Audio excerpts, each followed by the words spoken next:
हरे कृष्णा। आप सबों का एक बार फिर से स्वागत है। तो हम लोग उपदेशामृत के आज 10वें दिन में आप सबों का फिर से स्वागत है और ये सेकेंड लास्ट डे है हमारे उपदेशामृत ग्रंथ का। तो एज यूजुअल हम लोग पहले सद्गुरु गोस्वामी को प्रार्थना करते हुए आगे अपने आज के इस कक्षा को आगे बढ़ाएंगे। ठीक है। नाना शास्त्र विचार नैक निपुणो सद्धर्म संस्थापको लोकानां हितकारिणो त्रिभुवने मन्य शरण्याकरो राधा कृष्ण पदारविंद भजन नंदेन मत्तालिको वंदे रूप सनातन रघुयुगो श्री जीव गोपाल को। हरे कृष्णा। तो मैंने आज पहले से आप लोगों को भेज दिया है क्योंकि कल श्लोक शायद पढ़ने में दिक्कत हो रही होगी, तो आज स्लाइड्स भेजा है। तो स्लाइड्स में मैक्सिमम श्लोक्स ही हैं और कुछ एक दो जो समरी चार्ट होता है वो भेजा है मैंने। तो आप लोग श्लोक मिला है आ गया है तो खोल लेंगे तो आपको वहाँ से श्लोक्स जो हम डिसाइड करते हैं उसमें आपको आसानी होगी। ठीक है। पहले श्लोक से फिर हम डिसाइड करते हैं। वाचो वेगम मनसा क्रोध वेगम जिह्वा वेगम उदरोपस्थ वेगम एतान वेगान यो विसहेत धीरा सर्वम अपि माम पृथ्वी च स्यात् अत्याहार प्रयासस्य प्रजल्पो नियमाग्रह जन संघर्ष लौल्यं च सद्भिर्भक्तिर्विनश्यति उत्साह निश्चया धैर्यात् तत्तत्कर्म प्रवर्तनात् संग त्यागात् सतो वृत्ते सद्भिर्भक्ति प्रसिद्धति ददाति प्रतिगृह्णाति गुह्यम् आख्याति पृच्छति भुंजते भुंजते चैव सद्भिर्प्रीति लक्षणम्। क्या हुआ कुछ पता नहीं।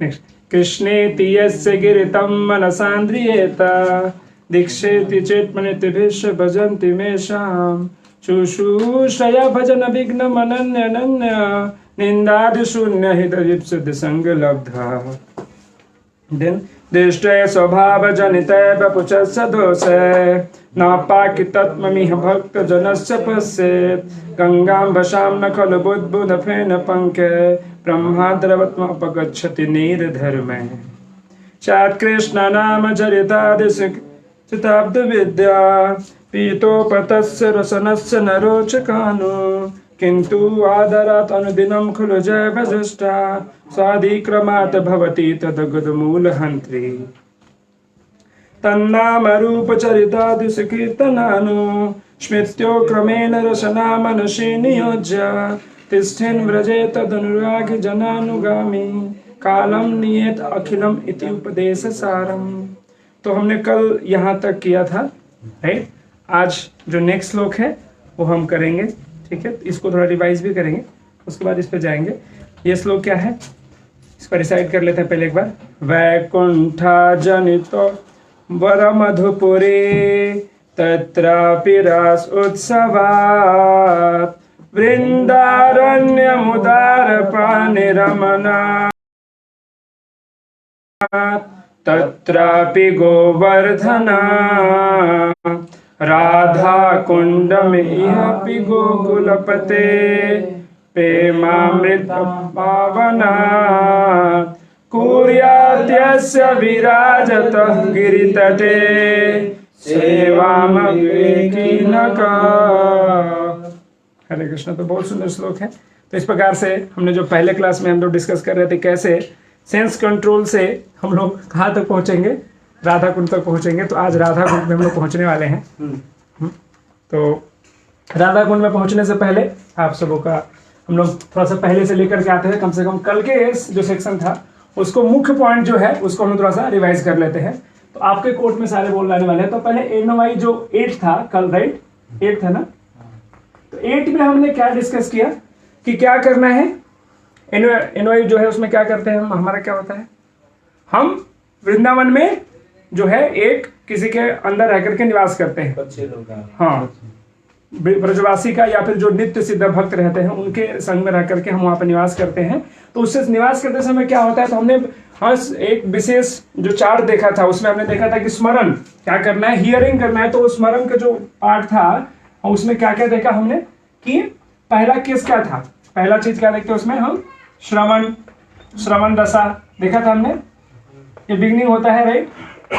फिर क्या होगा श्रवण दशा के बाद प्रभु जी वरण दशा। तो वरण दशा में श्रवण दशा में क्या होता है, आप सुनते हो, हियरिंग करते हैं, थियोरेटिकल ज्यादा होता है यहाँ पे। वरण दशा में आप क्या करने लोगे, आप इंटरनलाइज कर पाओगे। और उसके बाद क्या आएगा, स्मरण अवस्था, स्मरण। और इसमें भी हम लोग और ज्यादा अंदर गए थे। स्मरण अवस्था के बाद आप लोग क्या आ जाएगा, संपत्ति मतलब क्या है इसमें, रिवोल्यूशन ऑफ इटर्नल फॉर्म। हाँ, आपका जो इटर्नल फॉर्म है जो वैकुंठ में, वो जो भी जगह पे हो, आज देखेंगे कि वृंदावन वैकुंठ मथुरा जहाँ भी, तो आपको वो रिवील होने लगेगा। इसमें भी फिर आप अलग अलग चीजों में गए थे, याद है, जहाँ पे अनइंटरप्टेड आपका स्मरण होगा, अनइंटरप्टेड होगा, फिर कॉन्सेंट्रेटेड अनइंटरप्टेड होगा, और फिर अगला जो आएगा वो अनुवृत्ति आएगा। मतलब जब आप श्रवण करते हो अपने आप को, भगवान की लीलाओं को, बिना किसी रुकावट के बार बार वो स्फूर्ति आने लग रही है, तो अनुवृत्ति की स्टेज आती है। और अनइंटरप्टेड जब अनुवृत्ति हो जाती है तो आपको समाधि लगती है। और इस अवस्था में हम देख सकते हैं कि वैदिक साधना भक्ति, जैसे कि हम 8वें श्लोक में सीख रहे हैं, देख रहे हैं कि ये उपदेशों का सार क्या है, कि वृंदावन में जाकर निवास करना है, किसी तदानुगामी बोलते हैं ना, कि किसी महान भक्त के अंदर, एडवांस डिवोटी के अंदर रह करके, और ये प्रोसेस करते हुए राइट। उसमें क्या होगा कि जो वहां पे जो भक्त रहेंगे वो भले ही क्या है, स्पॉन्टेनियस डिवोशन कर रहे हैं। स्पॉन्टेनियस को हिंदी में क्या बोलते हैं, रागानुगा राइट। लेकिन नागानुगा भक्ति रहने के लेवल पर रहने पर भी वो क्या करेंगे, एक्सटर्नली ही वो सारे रिवोल्यूशन फॉलो करते हैं, और इंटरनली क्या है, वो मेडिटेट करते हैं, कल्टीवेट करते हैं। जैसे कि भगवान के पास टाइम में वो मतलब एसोसिएट कैसे कर रहे हैं, वो सारी चीजों को भी वो करते हैं। तो ये हम देख सकते हैं यहाँ पे 8वें नंबर श्लोक में मुख्य रूप से हम उसकी चर्चा करते हैं राइट। तो ये अगर आप चैतन्य चैतामृत के 22.153 श्लोक देखेंगे राइट, तो वहां पे होता है कि जो रागानुगा जो भक्त होते हैं उन्हें फोर्स, नियम कानून कल भी हम देखे तो उन्हें किसी नियम कानून के सहारे नहीं चलते हैं, वो अपने आप से आता है। वो किसके द्वारा एक्टिवेटेड होते हैं, तो प्रेम के द्वारा एक्टिवेटेड होते हैं। उनकी जो गाड़ी है भक्ति की, वो प्रेम के द्वारा एक्टिवेटेड है, फोर्स के द्वारा नहीं, ये आता है। और यही जब देख करके सुन करके जो ब्रह्मा जी और उद्धव जैसे भक्त हैं, वो बोलते हैं कि नहीं, वृंदावन में निवास जो है बहुत विशेष स्थिति है। 10:31 10वें कैंटो के 31 चैप्टर के एग्जैक्टली क्या है, 10:14-34 में ब्रह्मा जी कहते हैं, एंड 10:47 61 या 61 में उद्धव बताते हैं कि उनकी कैसी अवस्था है। वो जब देखते हैं वृंदावन की अवस्था को, जब ब्रह्म विमोह लीला होता है, तो उसमें श्रीमद् भागवतम में ब्रह्मा जी ऐसा डिजायर करते हैं कि मुझे भी वृंदावन में रहना है। उद्धव भी, तो उद्धव जी क्या, जब गोपियों की अवस्था को देखते हैं तो बोलते माय लॉर्ड, गोपिया कितना आगे के भक्त है। और वो कहते हैं कि उन्हें वृंदावन में क्या बनना है, पहले बोलते हैं कि उन्हें वृंदावन में क्या बनना है। पहला चीज क्या, वो श्लोक बताता है, गुमलपी लता पहला बोलते हैं वो कि उन्हें ट्री बनना है। तो ट्री बन जाऊंगा तो मुझे गोपियों का कृपा कैसे मिलेगा, तो नहीं ट्री नहीं बनूंगा। फिर बोलते हैं कि मैं अगर लता बन जाऊं तो ठीक रहेगा, नहीं लता में भी गोपियों की कृपा कैसे मिलेगा, तो क्या बोलते हैं लास्ट में, घास। जो आप उद्धव क्यारी जाते हैं, अगर वृंदावन में हम लोग जो गोवर्धन परिक्रमा करते हैं तो एक जगह आता है उद्धव कुंड, वहां पे तो वो उद्धव घास के रूप, स्पेशल ग्रास के रूप में वहां पे है। तो यहाँ पे ऐसी भावना, ऐसे उद्धव भी, और आगे भी जब हम जाएंगे मथुरा वृंदावन में तो इसके ऊपर और चर्चा करेंगे। लेकिन ऐसा भाव भक्तों का आता है, वहां पर देख सकते हैं हम देख करके। तो ये चीजें हमने कल ऑलरेडी कर चुके हैं कि राइट। हम लोग आज 9वें श्लोक में जाएंगे, और 9वां श्लोक जो क्या बताता है, 9वां जो आज का श्लोक है वो बता रहा है,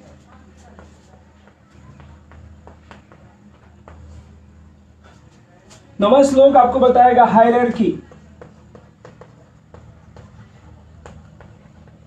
हायरार्की ऑफ होली प्लेसेस। मतलब कि कैसे कौन सा धाम जो है टॉप मोस्ट है और किस प्रकार से हम आगे बढ़ते हैं इसके बारे में हम जाएंगे। एक बार फिर से आप श्लोक को रिसाइट कर लीजिए। वैकुंठाब्जनितवर मधुपुरी तत्रापि रासोत्सवात् वृन्दारण्यमुदारपाणिरमणात् तत्रापि गोवर्धना राधा कुण्डमिहापि गोकुलपते प्रेमामृतप्लावनात् कुर्याद्यस्य विराजत गिरितटे सेवं विवेकी इस श्लोक में क्या बता रहे हैं प्रभुपाद जी? मथुरा नामक पवित्र स्थान आध्यात्मिक दृष्टि से वैकुंठ से श्रेष्ठ है क्योंकि भगवान यहाँ प्रकट हुए थे। मथुरा पुरी से श्रेष्ठ वृंदावन का दिव्य वन है क्योंकि वहाँ कृष्ण ने रासलीला रचाई थी। वृंदावन के वन से भी श्रेष्ठ गोवर्धन पर्वत है क्योंकि इसे श्री कृष्ण ने अपने दिव्य हाथ से उठाया था और उनकी विविध प्रेममयी लीलाओं का स्थल रहा। और इन सबों में परम श्रेष्ठ श्री राधा कुंड है क्योंकि यह गोकुल के स्वामी श्री कृष्ण के अमृतमय प्रेम से अपलावित रहता है। तो भला ऐसा कौन बुद्धिमान व्यक्ति होगा जो गोवर्धन पर्वत के तलहटी पर स्थित इस दिव्य राधा कुंड का सेवा करना नहीं चाहेगा। तो इस प्रकार से हम सेंस कंट्रोल से राधा कुंड तक पहुंच चुके हैं। तो हम लोग अभी आगे बढ़ते हैं। तो यहाँ पे देखेंगे मुख्य रूप से हम क्या चर्चा कर रहे हैं कि हायरार्की क्या है, अलग अलग कैसे ये देख रहे, मतलब क्वालिफिकेशन किस आधार पे हो रहा है, क्लासिफिकेशन वो भी देखेंगे। तो वैकुंठ से भी ज़्यादा जो भगवान के क्लोज है, फिर भक्तों के क्लोज होना चाहिए, वो क्या है? मथुरा। उसके बाद वृंदावन, फिर गोवर्धन, और जो कोरा है ऑफ एवरीथिंग और पूरा जो है वो क्या है? राधा कुंड।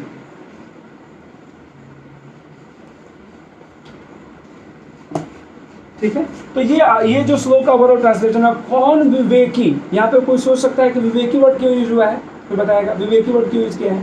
बुद्धि भी यूज कर सकते थे ना, इसलिए विवेक यूज किया है क्योंकि जब विवेक होता है तो आप डिस्क्रिमिनेट कर पाते हो। कौन ऐसा बुद्धिमान व्यक्ति नहीं होगा जो चुनेगा इन सबों को करते हुए राधा कुंड तक पहुंचना, जहाँ पे जो प्रेम जो है क्या है? लिक्विड फॉर्म में है, जो कि राधा कुंड है। जब हम वहाँ पे आएंगे तो फिर से एक बार चर्चा करेंगे। तो ये सारी चीजें हम देखेंगे। तो आप अगर एक एक करके, ये है, हम इसको एक एक करके देखेंगे अभी। तो मान लीजिए आप जो हम लोग, जो आपको मैंने भेजा भी है, अगर इसको हम हायरार्की ऑफ होली प्लेसेस लिख सकते हैं यहाँ पे हम।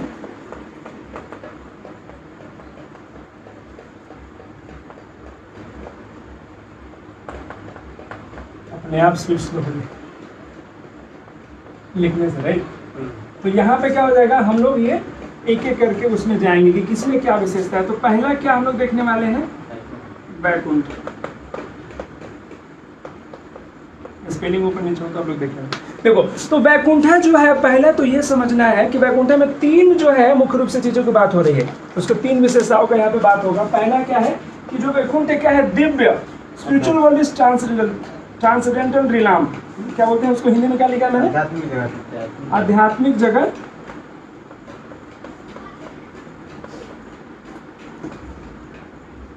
एक दिव्य वहां पे रहेगा। और दूसरा इसमें क्या है कि ये कितना है? 3/4 ऑफ पूरा क्रिएशन, राइट, और टोटल क्रिएशन पूरी। और तीसरा जो इसमें पॉइंट है वो क्या है? भौतिक जगत से श्रेष्ठ है, सुपीरियर, भौतिक जगत से श्रेष्ठ है।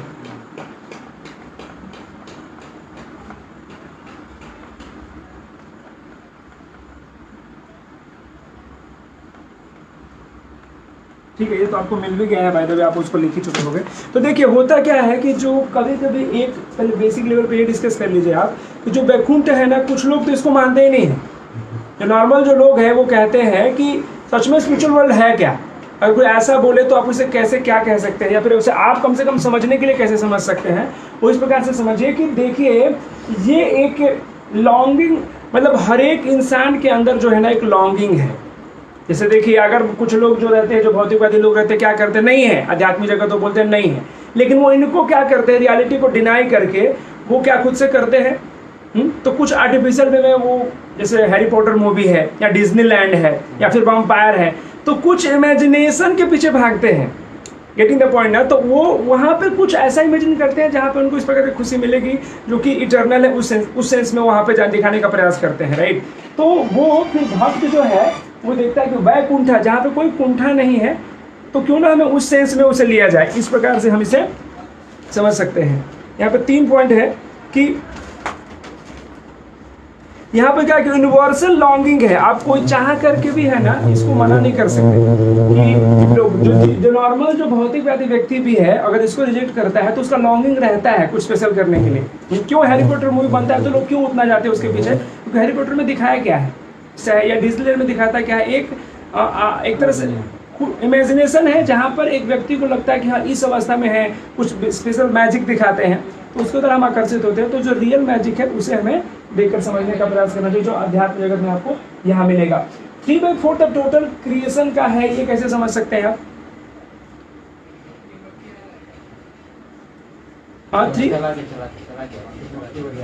ठीक है। 3/4 जो ये जो मटेरियल स्पिरिचुअल वर्ल्ड है वो 3/4 ऑफ क्रिएशन है, कैसे समझ सकते हैं आप बताइए? अगर हम बोलते हैं ना कि जो आध्यात्मिक जगत है वो 3/4 है, मतलब 1 रुपए का 75 पैसा क्या है, आध्यात्मिक जगत है, तो 25 पैसा जो है भौतिक जगत है। कैसे प्रूव कर सकते हो कि सर आपने बोला, अगर स्टेटमेंट दिया तो कैसे? नॉर्मल हमारे मतलब यहाँ पे देखते हैं कि जो जेल है वो पूरा नहीं रहता है, थोड़ा सा रहता है। ऐसा नहीं है, बहुत जगह पे ऐसा रहता है। अमेरिका में जो जेल है ना, इंडिया के जेल के जितना नंबर ऑफ जेल है ना उससे ज़्यादा है। फिर भी लेकिन जो पूरा टोटल एरिया है उससे तो कम ही होगा ना उसका। ठीक है, साइंटिफिक रीजन लोग जैसे समझ पाए। चैतन्य चरण को उदाहरण देते हैं कि देखो, there is a level in infinity also. Infinity में भी लेवल होता है। कैसे? नेचुरल नंबर इनफाइनाइट है ना, प्राइम नंबर भी इनफाइनाइट है, ऑड नंबर भी इनफाइनाइट है, बट तीनों में लेवल में अंतर है। अगर संख्या गिनोगे तो नेचुरल नंबर तो कहाँ से शुरू होगा? 1 से शुरू होगा जाएगा, राइट। और होल नंबर तो नहीं, तो नेचुरल नंबर हो गया। फिर प्राइम नंबर क्या होगा? उसी का पार्ट है लेकिन उससे कम रहेगा। तो इस सेंस में आप समझ सकते हो इसे, अगर फिजिकली इसको समझना है कि कैसे जो वैकुंठ है 3/4 है पूरे, और भौतिक जगत से श्रेष्ठ है। इसलिए है क्योंकि यहाँ कोई कुंठा नहीं है। और दूसरा जगह आपको एक फोटो भेजा है मैंने, अच्छे से आया नहीं है, बट उसमें देखो एक फोटो जो गया है कि उसमें वैकुंठा क्या है, तो वहाँ पे भगवान का ऐश्वर्य भाव रहता है। अब ये साइंटिफिक एक्सप्लेनेशन था। अभी इस वर्स के ऊपर आते हैं जो भक्तों की जो ऐसे कैसे देखना चाहिए। तो जो वैकुंठ है वहाँ पे क्या है, ऐश्वर्य भाव ज़्यादा है। वहाँ पे लोग भगवान को ऑ एंड रेवरेंस में सेवा करते हैं। वहाँ पे जो डांस कर रहे हैं, चाहे बाना बना रहे हैं, तो दास भाव ज़्यादा रहता है वहाँ पे। आप देखोगे वहाँ पे वात्सल्य भाव आपको नहीं मिलेगा। कोई फ्रेंड भी उतना जल्दी आपको वहाँ पे नहीं मिलेगा, राइट। तो ये वैकुंठ है, लेकिन वहाँ पे बहुत सी ऐसी चीज़ें हैं जो सभी लोग बहुत प्रसन्न है वहाँ पर भी। एक चीज़ और होता है, कभी कभी ये लोग सोच सकते हैं ना कि जो वैकुंठा है, फिर हम लोग आगे बात करेंगे, मथुरा की बात करेंगे, फिर वृंदावन की बात करेंगे, ठीक है। तो वैकुंठा हुआ, मथुरा, वृंदावन, तो ऐसा कुछ लोग कभी सोच सकते हैं कि ऐसा है क्या, जो वैकुंठा के लोग रहते होंगे सोचते हैं अरे यार मथुरा चले जाते तो अच्छा रहता है, और मथुरा वाले सोचेंगे वृंदावन में होते तो ज़्यादा अच्छा, वृंदावन वाले सोचेंगे कि राधाकुंड में जाते तो ज़्यादा अच्छा। ऐसा होता है क्या? कैसे होता है? नहीं। तो कैसे होता है? क्या है, किस आधार पर वो डिसाइड करते हैं? तो जिसका प्रेम रहता है, तत्व के दृष्टिकोण से है ना, सभी क्या है, इटर्नल है, और जो जहाँ पे है ना वहाँ पे सेटिस्फाइड है तत्व के दृष्टिकोण से, राइट। लेकिन रसा के अगर आप देखेंगे ना, उसके हिसाब से ये क्या बोलेंगे इसको, बांटा गया है रसा के हिसाब से, राइट। तो यहाँ पे जो तत्व है, जैसे कि सनातन गोस्वामी भी जो बृहद भागवतामृत लिखते हैं उसमें बताते हैं कि आपको पता होगा गोप कुमार आते हैं, बाहर में कुछ है क्या? ठीक है। तो गोप कुमार वहाँ पे जो रहते हैं, वहाँ पे फिर वो क्या होता है कि गोप कुमार एक गुरु के अंदर आकर के सौदा करते हैं और वैकुंठ जाते हैं। लेकिन जब वो वैकुंठ जाते हैं तो उन्हें क्या होता है, सेटिस्फेक्शन नहीं मिलता उनको, ऐसा कुछ लगता है कि नहीं मुझे, तो फिर से वो क्या होते हैं, भू वृंदावन पे आते हैं, फिर प्रैक्टिस करके फिर स्पेशल गोपाल मंत्र वगैरह जो डिटेल है जाते हैं। तो इसका मतलब ये है कि उन्हें ऐसा नहीं लगा और पास टाइम के तहत वो आते हैं और फिर जाते हैं वृंदावन और जो भी होता है। लेकिन हमें ये समझना चाहिए कि जो वहाँ पे वैकुंठा में लोग थे उन्हें ऐसा कुछ प्रॉब्लम नहीं था। उन्हें ऐसा नहीं लगता है कि मैं यहाँ पे हूँ तो ये थोड़ा लोअर है, ऐसा नहीं लगता उन्हें। वो बराबर सिचुएटेड रहते हैं बराबर वहाँ पे। वहाँ हम देख सकते हैं वहाँ पे ऐश्वर्य भाव ज़्यादा है। और मथुरा में भी, यहाँ पे भी देखेंगे कि मथुरा में भी क्या है, ऐश्वर्य भाव ही है। आप देखिए 5-6 फोटो आपको मिला होगा मथुरा में क्या क्या इसके क्या क्या विशेष क्वालिटीज है। तो मथुरा में क्या करते हैं भगवान, अलग अलग तरह के पास टाइम करते हैं। यहाँ पे ये विशेष क्यों है, क्योंकि भगवान ने यहाँ पे क्या किया है, जन्म लिया है। और दूसरा क्या है विशेष, क्या है इसमें, ये भौतिक जगत में उपस्थित है। तो एक ये भी होता है ना कि जो इस हिसाब से भी जो मथुरा होगा इसे श्रेष्ठ इसलिए हो जाएगा। पहला कारण क्या है कि भगवान यहाँ पे जन्म लेते हैं। एक पहला जो कारण है, इस श्लोक में भी आता है कि ये मथुरा विशेष क्यों है। प्रभुपाद जी कहते हैं कि भगवान ने यहाँ जन्म लिया है। और दूसरा ये भी देखिए कि यहाँ पे भगवान एक्सेसिबल है, आप उनको अप्रोच कर सकते हो। यहाँ पर जो है ना, आप एक्सेसिबल सभी के लिए नहीं है, जो भी है एक तरह से। यहाँ पे देखेंगे क्या होगा कि जैसे कि एक श्लोक भी आता है ना कि ना हम तिष्ठन्ति वैकुंठ हो। उस श्लोक में क्या बताते हैं कि भगवान कहाँ रहते हैं, साधु के हृदय में रहते हैं, जहाँ पे कीर्तन चल रहा है, जहाँ पे कीर्तन और नाम कीर्तन हो रहा है वहाँ पे भगवान है। उसी प्रकार से भगवान मथुरा में है, कहने का मतलब है कि वहाँ पे जन्म लेते हैं और एक्सेसिबल है सभी भक्तों के लिए, राइट। यहाँ पे ये दिखा रहे हैं। और मथुरा में देखेंगे, मथुरा में आकर भगवान ने क्या किया है, ज़्यादातर ऐश्वर्य की लीला की है। ऐश्वर्य करने के बाद भी दोनों ही ऐश्वर्य है, फिर भी ये जब मथुरा जो है उससे ऊपर हो जाता है, क्योंकि भगवान यहाँ पर्सनली आते हैं इस दुनिया में और यहाँ पर जन्म लिए हैं। साथ ही साथ मथुरा में देखिए कितने सुंदर सुंदर पास टाइम भगवान ने किया है। चाहे वो कैसे, जब भगवान जब आते हैं तो पहले क्या करते हैं, जब घुस रहे होते हैं तो बहुत से फोटो देख भेजा आप लोग देखिए, उसमें देखते हैं कि जैसे ही वो घुस रहे होते तो हर एक अलग अलग प्रकार जो लोग होते हैं वो अलग अलग प्रकार से उन्हें बताते हैं। जो चांडूर और मुष्टिक थे भगवान को कैसे देखते हैं, तो थंडर बोल्ट की तरह काल के रूप में देखते हैं को मारने वाले में। मतलब वो थंडर बोल्ट ऐसा आता है। जो कंस था वो मृत्यु के रूप में देख रहा था। जो गोपी वहाँ पे जो स्त्रियाँ थी उन्हें वो सीधे प्रेमी काम पर्सनल क्यूपिड पर्सनिफाइड के रूप में देख रहे थे। जो विष्णु थे, जो यदु लोग थे, वो लोग सोचते थे क्या कि ये मेरे सगा संबंधी है। तो इस प्रकार से अलग अलग प्रकार जो लोग थे उस प्रकार से देख रहे थे।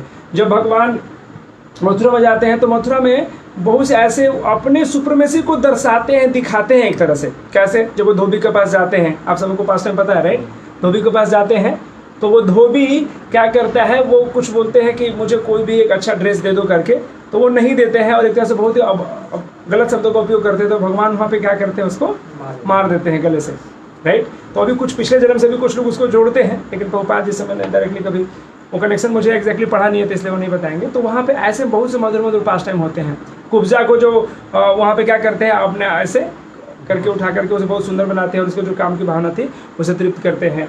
उसके अलावा और क्या क्या पास टाइम होता है, तो जब वो अंदर घुस रहे होते हैं तो धनु यज्ञ हो रहा था ना, धनुष का यज्ञ, तो उसको तोड़ते हैं और फिर उसको तोड़ करके भी वहाँ पे बहुत लोग पिटाई करते हैं। फिर और आगे जाते हैं तो हाथी आता है, कोल्ड करके हाथी।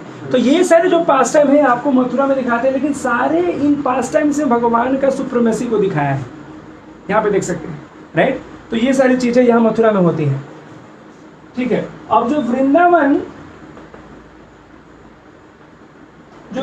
है, तो कभी कभी एक ये भी रहता है कि हम धाम के बारे में बात कर रहे हैं, तो एक यहाँ पे और चीज हमें समझना चाहिए कि धाम जो है, धाम को आप जैसे कि आप अभी वृंदावन जाएंगे तो वहाँ पे बाह्य दृष्टिकोण से देखेंगे तो वहाँ पे क्या दिखेगा, धाम में आपको, वृंदावन में आपको धाम में क्या दिखेगा, सब कुछ ऐसे मतलब गटर दिखेंगे, सुअर दिखेंगे, अच्छा बिलबोर्ड्स दिखेगा, बिजनेस दिखेगा। तो आप बोलोगे यार इस धाम में स्पेशल क्या है, क्योंकि यहाँ पे वर्णन हो रहा है कि हमें यहाँ जाना चाहिए, यहाँ जाना चाहिए और ये सर्वश्रेष्ठ है।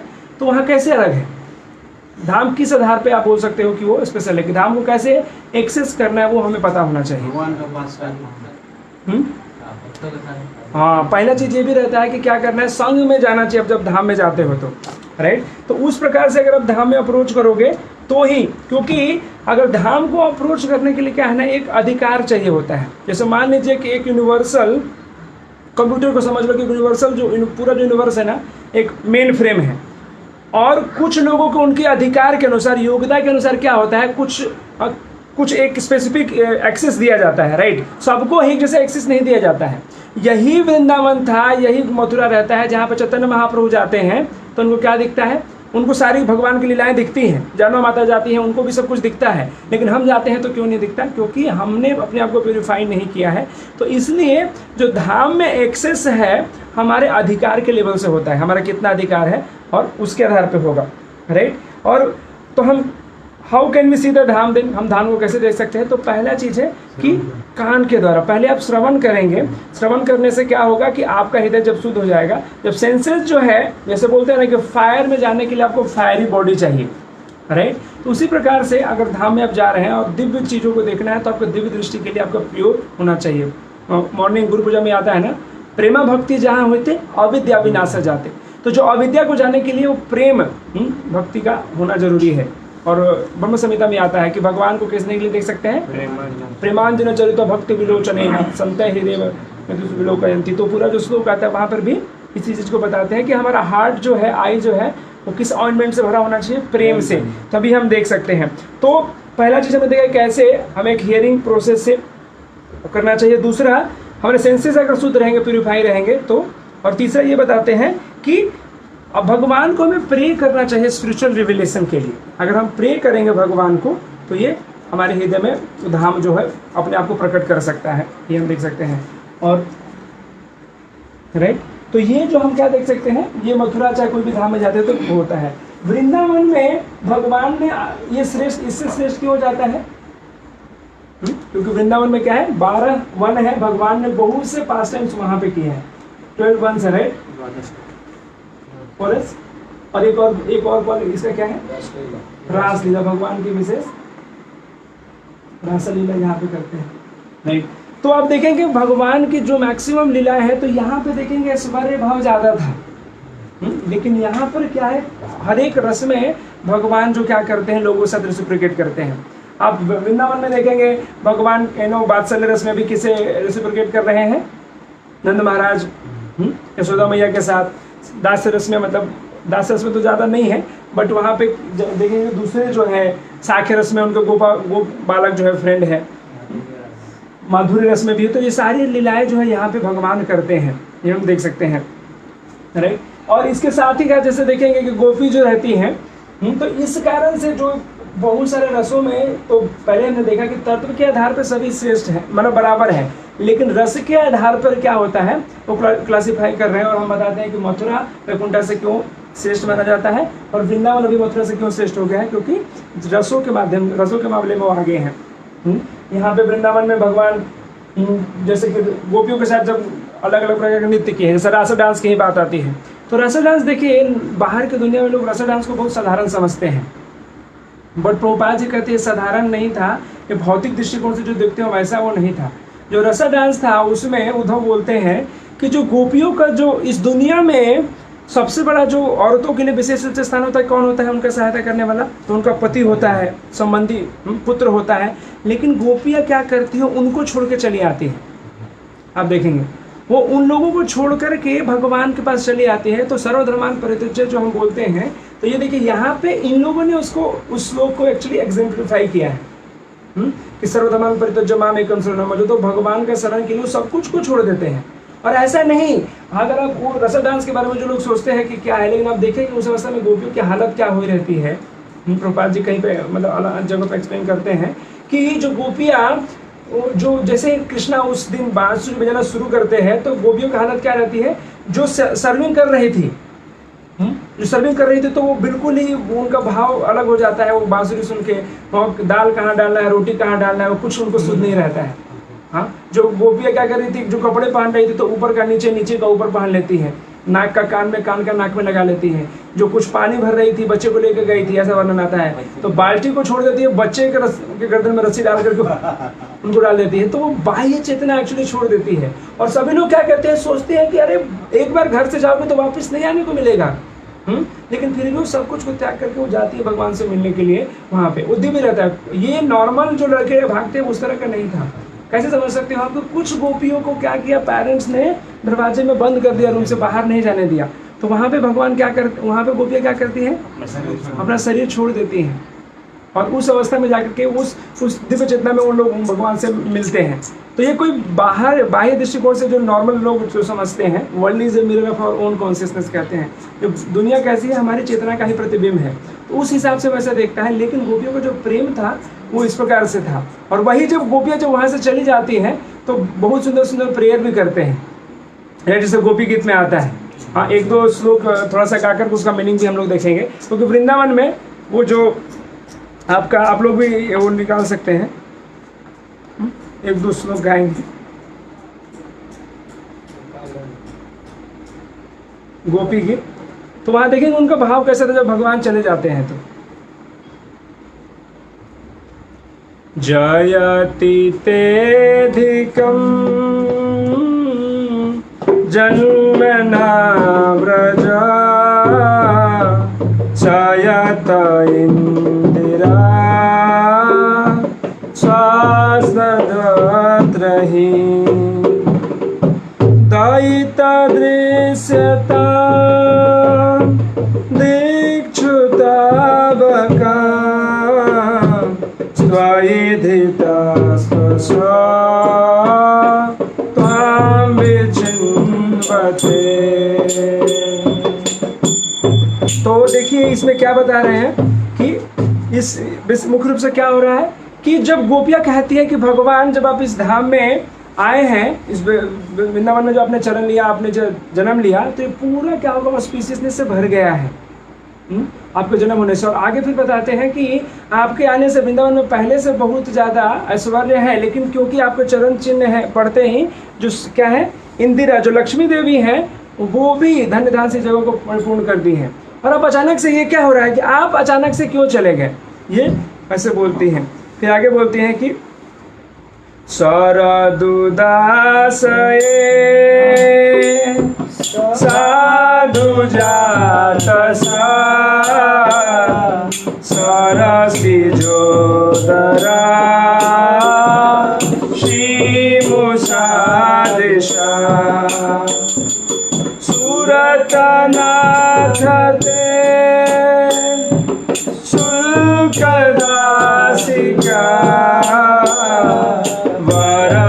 वरदनिघ्नतो नेह किं वदा। तो यहाँ पे क्या बोल रहे हैं कि जिस प्रकार से शरद ऋतु में जब कमल का फूल खिलता है तो उससे भी आपकी वो जितना भी सुंदर दिखे लेकिन आपसे तुलना नहीं की जा सकती। कुछ लोग ये बोलते हैं कि जिस प्रकार से दूसरे सारे लोग बोलते हैं कि जब सूर्य की जब किरणें सूर्य के कमल पर फूलती है गिरती है तो क्या होता है वो खिल जाता है, राइट। लेकिन जब रात्रि हो जाती है सूर्य नहीं है तो फिर वो मुरझा जाता है। उसी प्रकार से गोपियाँ कहते हैं कि हमारा भी यही हालत है, जब आप रहते हैं तो इस प्रकार से हम खिल जाते हैं, लेकिन जब आप अभी चले गए हैं तो हमारे जीवन का कोई मतलब नहीं है, हम मर जाएंगे ऐसे करके, तो मेरा वध हो जाएगा, इस प्रकार से वो बोल रही हैं। फिर उसके बाद एक और 9th नंबर, तव कथामृता तप्त जीवना कविभिरीडिता कल्मषापहा श्रवणमङ्गला श्रीमदात्मका भुवि गृह्यन्ति भूरिदा जना। तो क्या बता रहे कि आपके शब्दों में, ये मैं पढ़ता हूँ मैं, आपके शब्दों से निकलती अमृत की धारा एवं आपके लीलाओं के सुमधुर वर्णन उन जीवात्माओं के मन को आकृष्ट करती हैं जो इस भौतिक जगत के दुखों में डूबे हुए हैं। आपकी लीलाओं का वर्णन जो विद्वान ऋषियों द्वारा किया गया है, उन्हें जो भी श्रवण करता है अपने आपके आशीर्वाद के रूप में सौभाग्य प्राप्त होता है। ये सारे वर्णनों को संपूर्ण दुनिया में प्रचारित किया गया है जो संपूर्ण आध्यात्मिक शक्ति से पूर्ण है। निश्चित रूप से यह सच है कि लोग पूर्ण पुरुषोत्तम भगवान का यह संवाद बहुजनों में प्रचार करते हैं और वे अवश्य ही श्रेष्ठ दानी होते हैं। तो इस प्रकार से जो गोपियाँ हैं इन सारे श्लोकों को बोल करके भगवान को याद करती है और उनके विरह को महसूस करती है। लास्ट का एक ये गाएंगे 10 नंबर, प्रहसितं प्रिया प्रेम वीक्षणं विहरणं च ते ज्ञानमङ्गलम् रहसि संविदो याहि दिष्टिषा गुहगनो मना शोभयन्ति।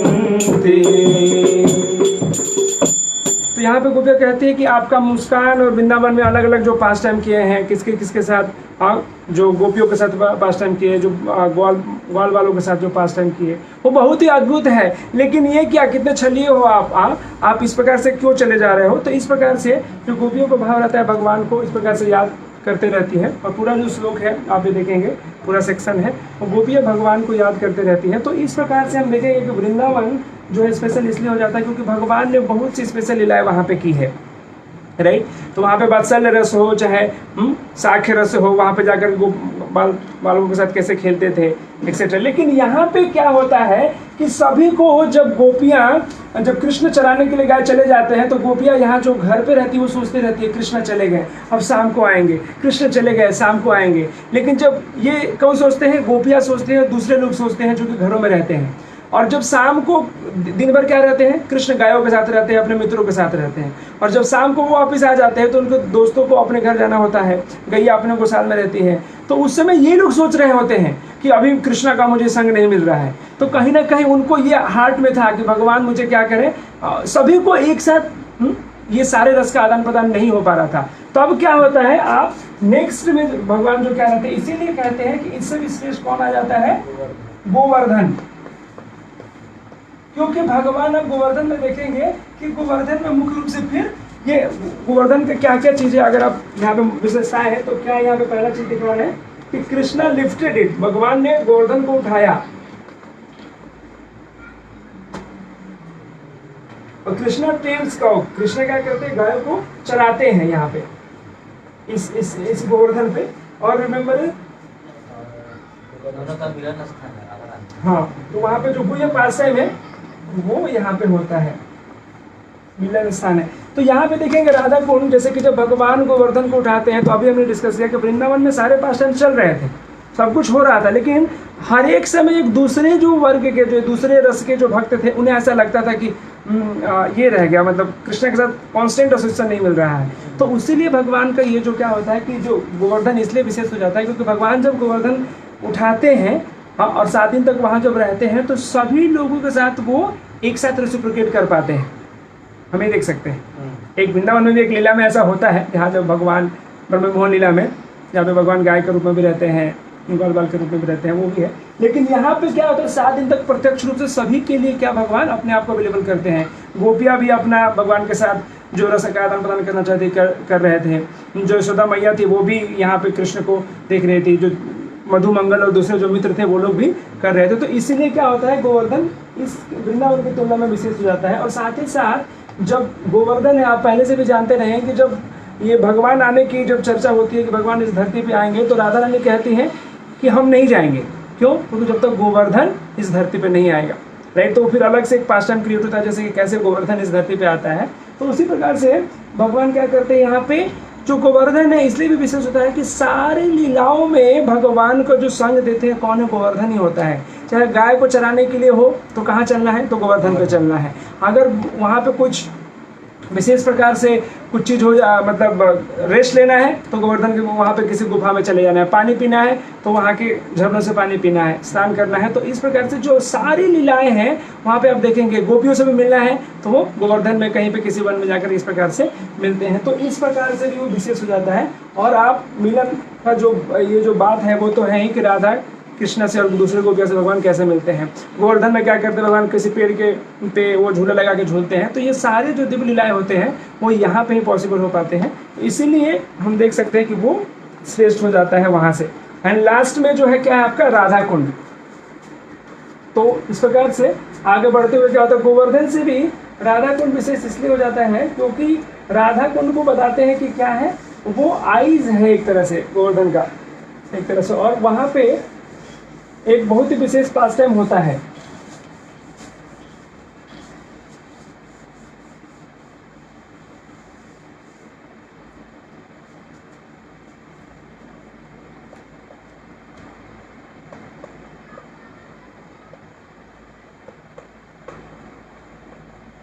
तो राधा कुंड में क्या क्या विशेष चीजें होती हैं, क्या क्या विशेषताएं हैं राधा कुंड में आपकी? हाँ, तो तलहटी मतलब कि उनके फुट के मतलब वो ये कहाँ पे स्थित है राधा कुंड जब आप परिक्रमा करते हैं तो बिल्कुल ही at the foot of Govardhan hill, Govardhan hill के बिल्कुल ही तलहटी में ये है।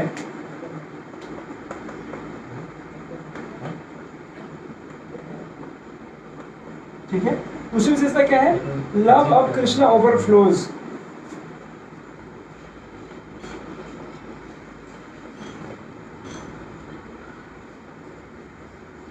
तो यहाँ पे थोड़ा सा ये देखिए कि लव ऑफ कृष्णा ओवरफ्लोज, तो यहाँ पे फास्ट टाइम ऐसा आता है कि जब अरिष्टासुर नामक जो एक डीमन था, जो कौन था, गाय के रूप में आता है ही, मतलब एक बुल के या बैल के रूप में जो आता है, तो वो अरिष्टासुर आता है और सभी को बहुत ही परेशान कर रहा था, बहुत ही एक भयानक रूप में आता है, क्योंकि वो सोचता है कि भगवान गायों को नहीं मारते हैं एक तरह से, या फिर जो भी कारण है उस रूप में वो गाय का रूप लेकर आता है और वो परेशान करने का प्रयास करता है सभी लोगों को। तो उस समय भगवान क्या करते हैं, चैलेंज करते हैं और उसे मारते हैं।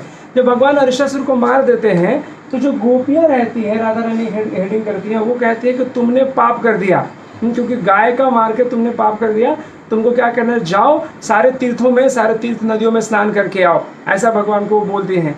तो उस समय कृष्ण कहते हैं कि मुझे इन सभी जाने की जगहों पर जाने की जरूरत नहीं है, मैं क्या करूँगा, यहीं पे सबको इन्वाइट करूँगा। तो क्या करते हैं, अपना वर्णन आता है कि अंगूठे से ऐसे निखोड़ते हैं जमीन को, और जैसे वो नाखून से मारते हैं तो पूरा जब वो क्या होता है, एक पौंड के जैसा तैयार हो जाता है भगवान के विशेष दृष्टि से वहाँ पे, और वो क्या होता है, वही कृष्ण राधा कुंड एंड श्याम कुंड बोलते हैं ना, तो श्याम कुंड वो बन जाता है और सारी नदियाँ आती हैं और भगवान को बहुत धन्यवाद देती हैं कि आपने मुझे सर्विस में इंगेज किया, और वो सभी लोग उसमें आते हैं। और भगवान क्या कहते हैं कि अभी मैंने अपने वहाँ पे जाके नहाते और कहते हैं भगवान कि अभी मैंने तो जो पाप किया था उसका कैसे किया, आप लोगों ने बोला क्या करो, जाकर के सारी नदियों में नहाओ, तो वो करके मैं भी पवित्र हो गया, लेकिन तुम लोगों ने क्या किया, अभी तुम लोगों ने भी एक असुर का साथ दिया, क्योंकि अरिष्टासुर एक क्या था, एक असुर था।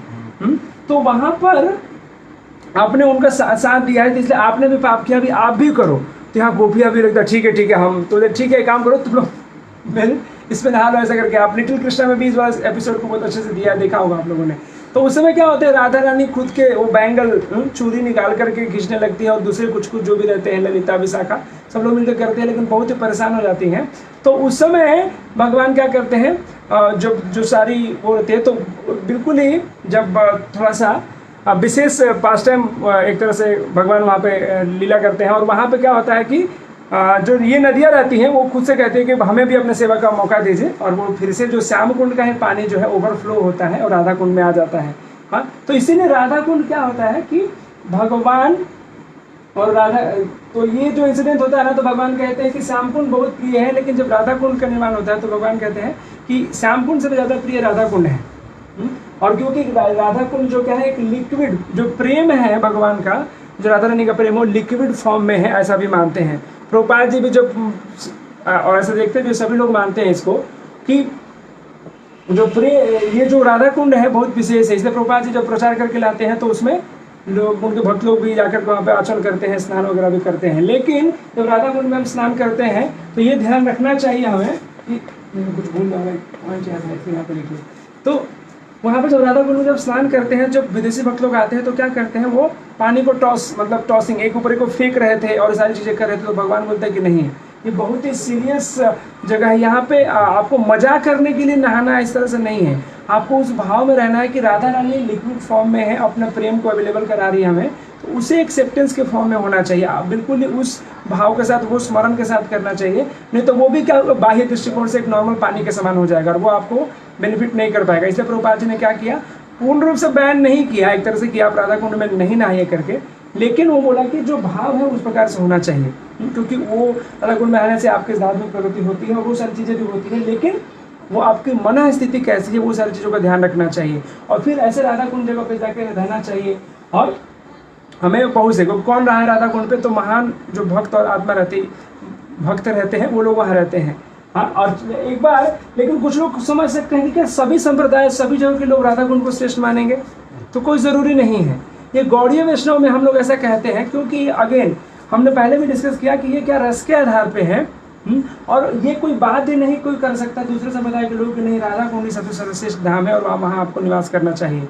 हाँ, तो ये कैसे देख समझ सकते हैं कि लॉर्ड चैतन्य महाप्रभु भी जब साउथ इंडिया का यात्रा कर रहे थे, साउथ इंडिया यात्रा में एक राम के भक्त मिलते हैं और वो जो रहते हैं राम के भक्त, तो वो जब सुनते हैं ये पास टाइम कि सीता मैया को रावण ने क्या कर लिया है, किडनैप किया था, तो कहते हैं कैसे रावण सीता मैया को, जो सीता ओरिजिनल उनको छू कैसे सकता है, और उसे बहुत ही दुखित है, वो एक बहुत डिस्ट्रैक्टेड थे इस तरह से। तो लॉर्ड चैतन्य महाप्रभु जो महाप्रभु हैं खुद से क्या करते हैं, वो अलग अलग जगह जा से शास्त्र से प्रमाण निकाल के दिखाते हैं कि उसने ओरिजिनल सीता नहीं माया सीता को छुआ है, और फिर वो सेटिस्फाई वो क्या होता है पुनः स्थिति में प्राप्त होते हैं।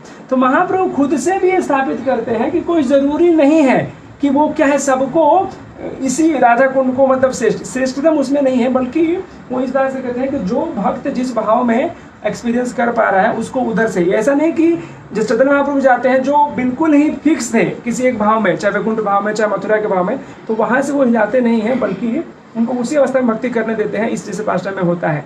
तो ये विशेष रूप से समझना है कि राधा कुंड क्या है, एक फॉर्म है, प्रेम है राधा रानी का लिक्विड फॉर्म में, और लगभग कृष्णा भी है एक तरह से। और क्या क्या विशेषताएं यहाँ पे हम देख रहे हैं, तो एडवांस सोल्स डिसाइड हियर, तो जो उन्नत भक्त है, एक वर्ड में लिखना हो तो जो उन्नत भक्त है वो यहाँ पे जाके क्या कहते रहते हैं, जैसे कि कौन से रघुनाथ दास गोस्वामी। हम लोग जब जाते हैं तो जस्ट राधा कुंड पे थोड़ा सा आप लोग अगर अभी देख पा रहे हो ध्यान से मेडिटेट कर पा रहे हो राधा कुंड पे अपने आप को, तो वहाँ पे देखोगे क्या है, राधा कुंड के समाधि सॉरी रघुनाथ दास गोस्वामी का समाधि है, और वहाँ पे भजन कीर्तन हमेशा चलते रहता है। तो वहाँ पे निवास करते हैं, क्योंकि वो जैसे हमने पहले भी देखा कि राधा कुंड जो है एक जो धाम होता है वो हम एक्सेस कौन कर सकता है, हम लोग नहीं कर पाते क्योंकि हमारी वो ऐसी स्थिति नहीं है।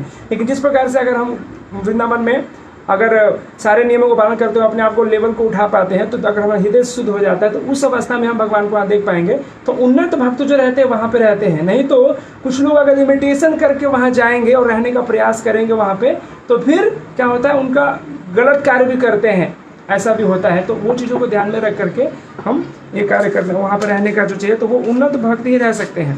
प्रभुपाद जी ने क्या अप्रिशिएट किया कि हम जाते हैं धाम में, जाते हैं राधा कुंड में भी जाते हैं, और राधा कुंड को अपने हृदय में धारण करके लाते हैं, राइट। तो ऐसा नहीं, क्योंकि प्रभुपाद जी कहते हैं कि जो भी हमारे मंदिर है वो क्या है, वो एक आध्यात्मिक जगत से कम नहीं है, क्योंकि वहाँ पे चेतन, क्योंकि पहले भी ऐसे समझना चाहिए हमें कि जो आध्यात्मिक जगत है, चाहे जो वृंदावन है, राधा कुंड है, एक स्टेट है, एक केवल एक्सटर्नली जगह नहीं है। चैतन्य महाप्रभु राधा कुंड का भी खोज किसने किया था? जब चैतन्य महाप्रभु जाते हैं तो एक धाम के दृष्टिकोण से देखेंगे तो क्या था, वो बिल्कुल सूख चुका था। एक जस्ट पैडी जो धान का खेत होता है वहाँ थोड़ा सा पानी था, लेकिन चैतन्य महाप्रभु खुद से कौन थे? राधा रानी थे। कृष्ण राधा रानी दोनों का मिलन है, मिलित रूप में एक है। तो वो उस जगह को बताते हैं और फिर दूसरे भक्तों को लगाकर उसको राधा कुंड बताते हैं कि ये राधा कुंड है और ये श्याम कुंड है, और उसको फिर से पुनर्जीवित करते हैं। क्योंकि 5000 साल पहले जब भगवान आते हैं पास टाइम करके चले जाते हैं, लेकिन 500 साल पहले जब चैतन्य महाप्रभु आते हैं तो उस समय नहीं रहता है। तो महाप्रभु खुद से आकर के इसको निर्धारित करते हैं कि ये राधा कुंड है, इसको निकालते हैं खोज करके, ये हम देख सकते हैं साथ है।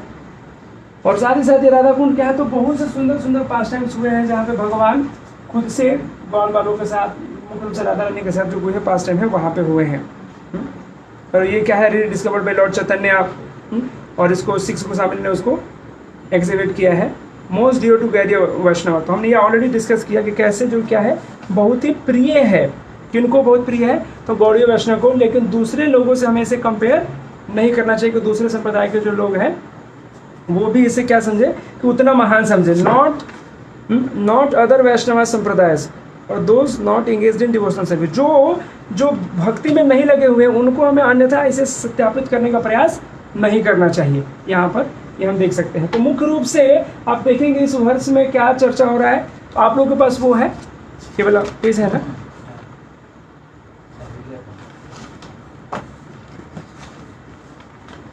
यहाँ पे दो क्वेश्चन आता है। जैसे आपने बताया कि श्याम कुंड से जब रारी नदी का पानी श्याम कुंड में आया और उससे ओवर बोला कि आप इसे एक्सेप्ट कर लीजिए, और नदियों को बुलाते हैं और पानी वहाँ जाता है। तो एक्सटर्नल कृष्ण से देखेंगे तो वही है, लेकिन राधा रानी के प्रयास से हुआ है, इसलिए वो राधा कुंड कहते हैं।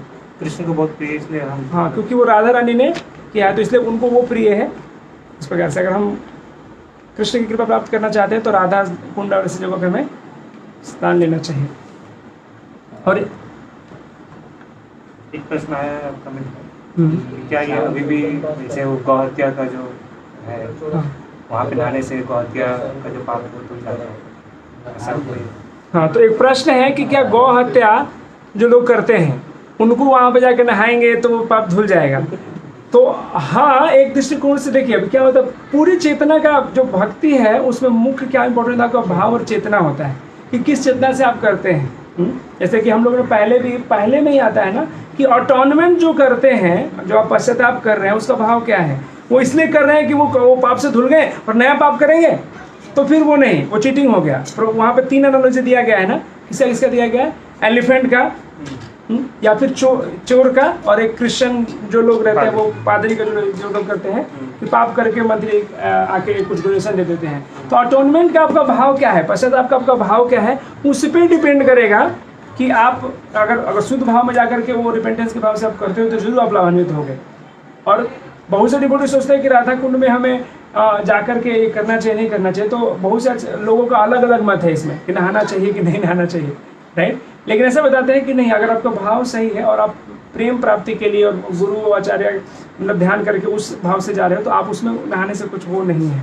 बट आप एंजॉयमेंट के लिए, जैसे नहीं होता हम जब नदी में जाकर के मस्ती करते हैं, उस सेंस में जाने पर भी अपराध होगा, क्योंकि वो नॉर्मल कोई एक वाटर बॉडी नहीं है इस सेंस में। और भी कोई प्रश्न है? नहीं।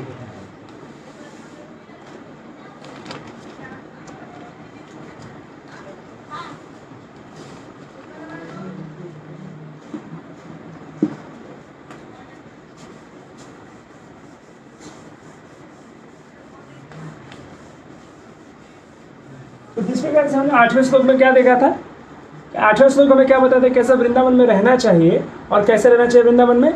तो किसी गुरु के या किसी उन्नत भक्त के आश्रय में रह करके हमें भक्ति करना चाहिए और श्रवण की दशा से कैसे हम आगे बढ़ करके समाधि की अवस्था को प्राप्त कर सकते हैं। और वृंदावन जो है कैसे एक बहुत ही विशेष जगह है। तो इस प्रकार से शुरू होता है यहाँ पे। आज के श्लोक में हमने क्या देखा कि हायरार्की, कि किस प्रकार से पहला जो क्या है स्पिरिचुअल वर्ल्ड जो वैकुंठ है, वहाँ एक और चीज़ आपको बताना चाहता था कि कभी कभी लोग सोच सकते हैं कि वो सच में इटर्नल है क्या, सच में स्पिरिचुअल है क्या, और आखिर हम वो आध्यात्मिक जगत है तो कैसे समझ सकते हैं। तो ये भी समझो कि जैसे सोल है इटर्नल है, ये लोग समझ पाते हैं ना, कम से कम सोल इटर्नल है। अगर ये भी नहीं समझ पाते तो ये समझिए कि मान लीजिए कि कहीं आपको एक टेबल के नीचे क्या मान लीजिए एक सोने का टुकड़ा गिरा हुआ मिलता है। जब सोने का एक टुकड़ा आपको गिरा हुआ मिला है तो जब वो टुकड़ा आपने उठाया तो आपको क्या लगता है, आपको क्या सोचना चाहिए, इसका सोर्स जो कहीं से आया है, छोटा पार्ट आपको दिख रहा है लेकिन कहीं तो सोर्स होगा ना, कहीं तो खान होगा ना। उसी प्रकार से आप देखिए जब हम वैकुंठ की बात करते हैं और जो लोगों को क्वेश्चन मार्क रहता है कि क्या सच में स्पिरिचुअल वर्ल्ड है, तो आप देख सकते हैं कि जो जीव क्या है इटर्नल है, राइट। तो वो कहाँ से आया है, राइट। तो इधर से भी आप रिलेट कर सकते हो कि जो क्या है जीव जो है आध्यात्मिक जगत से आया है जो कि इटर्नल है, राइट। जिस प्रकार सोना के खान से सोना एक टुकड़ा आ सकता है तो टुकड़े को देखकर हम एक अंदाजा लगा सकते हैं ना कि बड़ा खान होगा। तो उसी प्रकार से हम ये भी वहाँ पे एक चीज देख सकते हैं, राइट।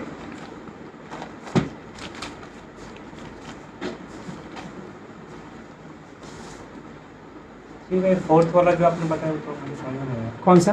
कि जो आध्यात्मिक जगत जो है वो कैसे समझ सकते हैं? ठीक कुछ नहीं समझ में आया। जैसे कि देखिए जैसे ये एक श्लोक है जैसे बताया एक पदी, एग्जैक्टली वर्ड क्या है श्लोक था, एक पाद विभूति एंड त्रिपाद विभूति बोलते हैं। एक श्लोक आता है जिसमें एक पाद विभूति एंड त्रिपाद विभूति। तो मान लीजिए जो पूरा नंबर्स हैं, पूरी जो संख्याएं हैं आप समझ रहे हो नेचुरल, उसी के आधार पर समझो आप। जैसे 1 2 3 4 5 है, राइट। तो ये क्या इनफाइनाइट है, तो पूरा जगत जो भी भाग है, तो जो आध्यात्मिक जगत है क्या बोलते हैं उसको हम, तो जो अनंत कोटि ब्रह्मांड नायक है ना, तो जितने भी ब्रह्मांड हैं उस वो एक तरह से भौतिक जगत की तरह क्रिएशन है वो, और आध्यात्मिक जगत है वो भी है। तो लेकिन ये अनंत कोटि जब बोल रहे हैं तो आप कहने का मतलब ये है ना कि वो भी अनंत है और ये भी अनंत है। तो ये कैसे कर पा रहे हो कि 3/4 है 1/4 है, प्रश्न यही है ना। तो 1/4 इसी हिसाब से डिसाइड करते हो कि भले दोनों अनंत है, जिस प्रकार से ये जो नंबर है आप क्या कह रहे हो, ये जो इनफिनिट तक जाएगा ये देखो, और दूसरा नंबर देखो आप प्राइम नंबर देखो, प्राइम नंबर कहाँ से शुरू होता है पहले ये 2, हाँ 2 3 5 7 11 ऐसे जाएगा, राइट। और इसमें भी आप देख लो ऑड नंबर है तो 2 4 6 जो भी, सॉरी ऑड नंबर नहीं इवन नंबर हो जाएगा। तो ये जो नंबर है, तो तीनों में देखो ऑलमोस्ट जो ये रहेगा ना, तो एक मटेरियल एग्जाम्पल है, एनालॉजी है, जिसके आधार पे आप ये समझो कि कैसे उसे 2 गुना या 3 गुना होगा।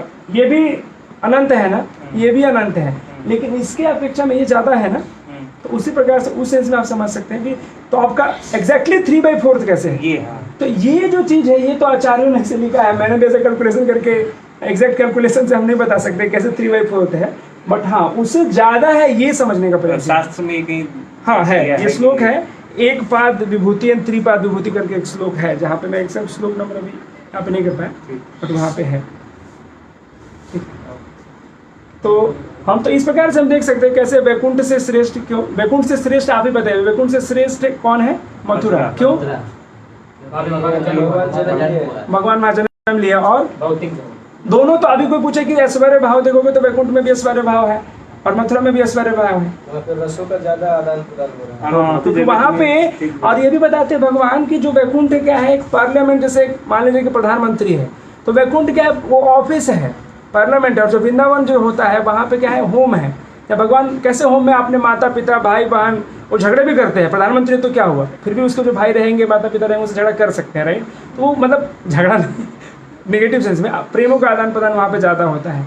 तो मथुरा हो गया, मथुरा से श्रेष्ठ क्यों है यहाँ पे? वृंदावन है क्योंकि वहाँ पे लीला के बहुत सारी लीलाएं की हैं, अच्छी लीलाएं जो मतलब चाहे वो उसको असुर, क्योंकि जब अघासुर में मान लीजिए बहुत सी लीला है बहुत ही विशेष, जैसे कि ब्रह्म मोहन लीला देख करके ब्रह्मा जी को लगता है कि मैं कितना बड़ा मूर्ख हूँ, मैं नहीं भूला और मैं ही भूल गया, और इसलिए वो क्या बनना चाहते, वो भी हम कौन से बनते हैं ना, हाँ 4 पर्वत बने हुए हैं वृंदावन में, आप देखेंगे उनको, कौन गढ़, भानगढ़, मानगढ़, ऐसे करके हैं जो पर्वतें हैं, ठीक है। तो वो ये उनको भावना आता है वहाँ पे, राइट। और साथ ही जब अघासुर के अंदर जब बच्चे लोग घुस रहे थे तो बोले कि अरे ये वृंदावन में जो भाव है, तो बोले कि अरे अभी कोई अलग थोड़ा सा ये क्या बोलते हैं उसको, रहस्यमय लग रहा है, हमें जाना चाहिए कि नहीं जाना चाहिए। तो अरे कोई बात नहीं, वो है ना कौन, बकारी, बकरी नहीं बकारी, बका को मारने वाला, बका आरी, अरी बकारी, कृष्णा को बोलते हैं बकारी, है ना। तो बका दीमन को मारने वाला जो है वो कहना क्या है को चिंता करते हो, चलो घुसो। तो इस प्रकार से जो फेथ का लेवल रहता है जो वृंदावन वासियों को बहुत ही ज़्यादा रहता है, और भगवान के साथ जो संबंध है ना बहुत ही गाढ़ होता है। वहाँ पे भगवान को जो वृंदावन में है उनको क्या रहता है, भगवान को भगवान के रूप में नहीं देखते हैं, राइट। और ये क्या है कि जो ऑपुलेंसेस भी जो जिस प्रकार से है, जैसे आध्यात्मिक जगत में ऑपुलेंसेस क्या आते हैं, सोने चांदे और वैदुर्य क्या जी हीरे जवाहरात से जड़े हुए दरवाजे होते थे, लेकिन ये सब चीज़ें यहाँ पे आपको नहीं रहेंगी, राइट। एक और पॉइंट याद आ रहा था, मिस हो गया, ठीक है। तो ये था वृंदावन में। वृंदावन से भी श्रेष्ठ हम किसको समझते हैं, गोवर्धन को, क्योंकि गोवर्धन ऐसा जगह है जहाँ पर जो वहाँ पे रहने वाले भक्त थे, जो सारे रसों का आदान प्रदान एक साथ उनको नहीं हो रहा था, उन्हें ऐसी आशा थी कि कभी होगा, वो तब संभव हो पाता है जब क्या करते हैं, भगवान गोवर्धन को उठाते हैं और सारी लीलाओं को वहाँ पे करते हैं। और उसके बाद फिर राधा कुंड विशेष क्यों है, क्योंकि वो बहुत से जो सीक्रेट पास टाइम है जो नॉर्मली डिस्कस नहीं कर सकते एक तरह से ज़्यादा उसके ऊपर, तो वो सारी जो लीलाएं वहाँ पे हैं इसलिए भी बहुत प्रिय है। और ऐसे बोलते हैं कि गोवर्धन जो राधा कुंड जो है आईज है गोवर्धन का, और वहाँ पे राधा कुंड का जो निर्माण भी होता है पास टाइम, चैतन्य महाप्रभु खुद से उस जगह को ढूंढ के निकालते हैं, और जो सिक्स गोस्वामी है उसका वो फिर से निर्माण कराते हैं, उस हिसाब से भी हम देख सकते हैं कि वो है। तो इस प्रकार से इस श्लोक के ऊपर ज़्यादा कुछ नहीं बोल सकते, क्योंकि उसके लिए स्पेशल हमारा भी उस तरह का लेवल होना चाहिए जो बोल रहे हैं। तो एक प्रैक्टिसनर के रूप में हम इतना ही हो सकते हैं। So thank you very much. हम फिर से अगले क्लास में मिलेंगे। अगला क्लास लास्ट क्लास होगा जिसमें दोनों जो श्लोक है हो जाएगा, क्योंकि ज़्यादातर वो भी परे चीज़ें हैं, ठीक है। तो Hare Krishna, thank you very much. Shri गौपति सामने की जय। रूप